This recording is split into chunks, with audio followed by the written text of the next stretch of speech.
ಮುಜರಾಯಿ ದೇವಾಲಯಗಳಿಗೆ ಅನುದಾನ ಹೆಚ್ಚಳ ವಿಚಾರಕ್ಕೆ ಸಂಬಂಧಪಟ್ಟಂತೆ ವಿಧಾನ ಪರಿಷತ್ನಲ್ಲಿ ದೇವರ ಬಗ್ಗೆ ಸಿಎಂ ಹಾಗೆಯೇ ಈಶ್ವರಪ್ಪನವರ ನಡುವೆ ಚರ್ಚೆ ನಡೆದಿದೆ. ಅನುದಾನ ಹೆಚ್ಚಳಕ್ಕೆ ಬಿಜೆಪಿಯ ಕೋಟಾ ಶ್ರೀನಿವಾಸ ಪೂಜಾರಿ ಈಗಾಗಲೇ ಪ್ರಶ್ನೆಯನ್ನ ಎತ್ತಿರುವಂತದ್ದು. ದೇವಸ್ಥಾನಗಳಿಗೆ ಸರ್ಕಾರ ಹೆಚ್ಚಿನ ಅನುದಾನವನ್ನ ನೀಡಬೇಕು, ಶಾಸಕರ ನಿಧಿಯಿಂದ ಬಳಸಿಕೊಳ್ಳೋದಕ್ಕೆ ಅವಕಾಶವನ್ನು ಕೂಡ ನೀಡಬೇಕು ಅಂತ ಸಿಎಂಗೆ ಮನವಿಯನ್ನ ಮಾಡಿದ್ದಾರೆ ಶ್ರೀನಿವಾಸ ಪೂಜಾರಿ ಅವರು. ಇನ್ನು ಚರ್ಚ್ ಮಸೀದಿಗಳಿಗೂ ಕೂಡ ಅನುದಾನ ಬಳಸಿಕೊಳ್ಳಬಹುದು ಅಂತ ಸಿಎಂ ಹೇಳಿಕೆಯನ್ನ ನೀಡಿದ್ರು. ಇದೇ ವೇಳೆ ಮಧ್ಯ ಪ್ರವೇಶಿಸಿದ ಕೆಎಸ್ ಈಶ್ವರಪ್ಪ ಇತ್ತೀಚೆಗೆ ಸಿಎಂಗೆ ದೇವರ ಮೇಲೆ ನಂಬಿಕೆ ಬಂದಿದೆ ಅನ್ನೋ ಮಾತನ್ನು ಕೂಡ ಹೇಳಿದ್ದಾರೆ. ಆಚರಣೆ ಮಾಡಲ್ಲ ನಾನು, ಇವ್ರ ತರ ಅಲ್ಲ, ಮುಗಿತ್ತು ಅದು ಕೊಡ್ತಾ ಇಲ್ಲ. ಪ್ರಾರ್ಥನಾ ಮಂದಿರಗಳು ಅಂತಂದ್ರೆ ದೇವಸ್ಥಾನಗಳು, ಚರ್ಚ್ಗಳು, ಮಸೀದಿಗಳು ಎಲ್ಲ ಇರ್ಲಿ ಅಂತ ಮಾಡಿರೋದು. ರೈಟ್. ಅದರಿಂದ ಅದು ಬೇಕಾದ್ರೆ ಸ್ಪೆಸಿಫಿಕ್ ಆಗಿ ಹೇಳೋಣ, ದೇವಸ್ಥಾನಗಳು, ಚರ್ಚ್ಗಳು, ಮಸೀದಿಗಳು ಅಂತ ಬೇಕಾದ್ರೆ ಹೇಳೋಣ. ಎಲ್ಲ ಇತ್ತೀಚೆಗೆ ಮುಖ್ಯಮಂತ್ರಿಗಳಿಗೆ ದೇವ್ರ ಬಗ್ಗೆ ಬಹಳ ನಂಬಿಕೆ ಬಂದಿದೆ. ಸಲ್ಲಿಸ್ತೀನಿ ನಿಮ್ಗೆ, ಖಂಡಿತ ಇದ್ರಲ್ಲಿ ಟೀಕೆ ಇಲ್ಲ. ನಿಮ್ ದೇವ್ರ ಬಗ್ಗೆ ನಿಮಗೆ ನಂಬಿಕೆ ಬಂದಿದೆ. ಮಾನ್ಯ ಅಧ್ಯಕ್ಷರೇ, ಸಭಾಪತಿಗಳೇ, ದೇವ್ರ ಬಗ್ಗೆ ನಾನು ನಂಬಿಕೆ ಇಲ್ಲ ಅಂತ ಯಾವಾಗಲೂ ಹೇಳಿಲ್ಲ, ನಂಬಿಕೆ ಇದೆ.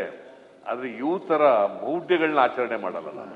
ಇವ್ರ ತರ ಅಲ್ಲ, ನಾವು ಕೂಡ ಇವ್ರ ತರವೇ. ನೀವು ಕೂಡ ಕಂದಾಚಾರಗಳು, ಅದಕ್ಕೆ ನಾವು ನಮ್ಮನ್ನ ಆಚರಣೆ ಮಾಡಲ್ಲ ನಾನು. ನಾವು ಕೂಡ ಅದ್ರಲ್ಲಿ ಮೂಢನಂಬಿಕೆ ದೇವರುಗಳ ಬಗ್ಗೆ ಮೌಢ್ಯಗಳನ್ನ, ಕಂದಾಚಾರಗಳನ್ನ, ಮೂಢನಂಬಿಕೆಗಳನ್ನ ಆಚರಣೆ ಮಾಡಬಾರ್ದು.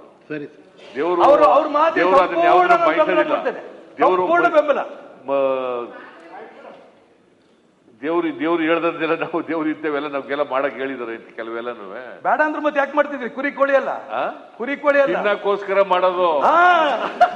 ನಾನು ಅದಕ್ಕೋಸ್ಕರ ಏನೇನು ಹೇಳ್ತಾರೆ ಎಲ್ಲದೂ ನಾನು ಒಪ್ಪಿಗೆ ಇದೆ ಅಂತ. ನಾನು ಟಗರ್ ಕುಯ್ಯಿ ಅಂತ ಹೇಳಿದಾರ ದೇವ್ರು, ಮತ್ತೆ ಯಾಕೆ ಹೋಯ್ತಿದ್ದೀರಿ? ನಮಗ್ ತಿನ್ನಕ್ಕೋಸ್ಕರ ದೇವ್ರ ಹೆಸರು ಹೇಳ್ಬಿಟ್ಟು. ಅದಕ್ಕೋಸ್ಕರ ಸಿದ್ದರಾಮಯ್ಯನವರು ದೇವ್ರ ಬಗ್ಗೆ ಏನೇ ಡಿಸಿಷನ್ ತಗೋತಾರೋ ನನ್ ಪೂರ್ಣ ಅದಕ್ಕೆ ಒಪ್ಪಿಗೆ ಇದೆ. ದೇವ್ರ ಬಗ್ಗೆ ಮೂಢನಂಬಿಕೆಗೆ ನಾನು ವಿಚಾರಗಳಲ್ಲಿ ಈಶ್ವರಪ್ಪನವರು ನಾ ಹೇಳೋದಾದ್ರು ಒಪ್ಕೋತಾರೆ, ಎದುರುಗಡೆ, ಹಿಂದ್ಗಡೆ ಮಾತ್ರ ಒಪ್ಪಲ್ಲ. ಮತ್ತೊಂದು ಸುಳ್ಳು ಹೇಳ್ತಾರೆ, ಸಿದ್ದರಾಮಯ್ಯ ಅಂದ್ರೆ ಸುಳ್ಳು ಅಂತ ಅಭ್ಯಾಸ.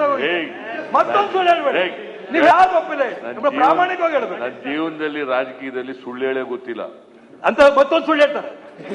ಸುಳ್ಳು ಹೇಳೇ ಗೊತ್ತಿಲ್ಲ. ಏನಾದ್ರೂ ಸುಳ್ಳು ಹುಟ್ಟಿದ್ರೆ ಈಶ್ವರಪ್ಪ ಮತ್ತು ಅವ್ರ ಪಾರ್ಟಿಯಿಂದ ಹುಟ್ಟಿರೋದು.